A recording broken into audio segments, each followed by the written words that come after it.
Dis ingeskakel op Milie FM, lewendag hier van die Langerhof en Parkmark, waar ons kuier saam met almal hierso. Lekker besige dag. En dit is altyd ons lekker om te gesels met die manne en die dames met die stalletjies.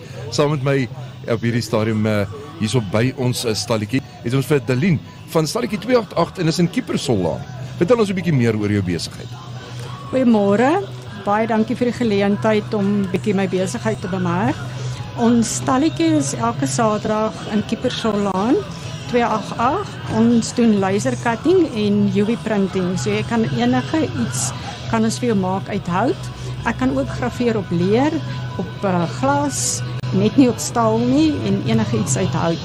En ek bring julle fotootjies, ons maak julle lekker coasters, plankiebraaie, enige houtbord, vir die stuitjies in die voete en ook ander plates, ons doen canvasse, so ietsie van alles. Nou, as die luisteraar daar buitekant nie 'n draai kan kom maak by die mark vandag nie, hy is dalk nie hier nie, sê vir my, waar kan hulle vir julle in die hande kry, buite die boeremark?